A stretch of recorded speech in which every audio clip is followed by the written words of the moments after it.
Part of the planning decision on a farm is to think about the environmental factors which are going to impact on the establishment of that particular crop. There's a lot of biota in the soil. If you plant and you've got a problem, it's too late to do anything about it in most cases. Do an assessment pre-plant. It's important to have an idea of what level of insects are there and whether they're going to be treated or not. Another important biotic factor are soil diseases.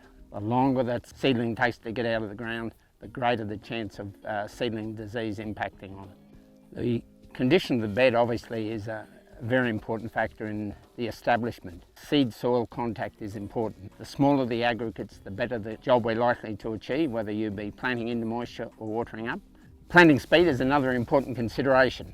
The faster you're travelling, the greater the movement in the parallelogram unit and you get more seed bounce. All our studies have indicated around about the 8 to 9 Ks is adequate. If you get higher than that, the inaccuracy in placement increases. One of the most important decisions you're going to make is what is the soil temperature and what is the forecast for the subsequent 5 or 6 days. We talk about the soil temperature at 10 centimetres depth at 8 o'clock of the morning. We're not putting seed at that depth, that's an indicator. You need at least 14 degrees C and you want to see a rising plane in that soil temperature. A simple analogy CSD has been using for a few years now to talk about the planting process is what we call the traffic light indicator. So if you're in a situation where soil temperatures are unlikely to reach 14 degrees C, or there's an indication that in the subsequent few days we're going to be in a falling soil temperature framework, we talk about the red light. You shouldn't go.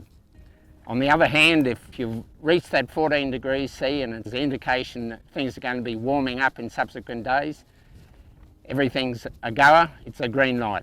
If you're in the middle there, where one or other of the situations doesn't apply, that's what we call the yellow. So you need to take other things into consideration, and in most cases we would tend to say hold off.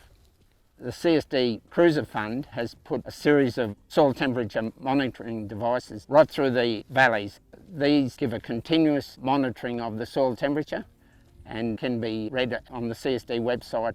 The combination of that data on soil temperature plus the forecast for maximum and minimum temperatures for the subsequent week or so is a very important tool in assisting with your planting decisions. If you put the package all together, you can be pretty confident that you will achieve a good establishment, which is a very important footing for a successful crop at the end of the season.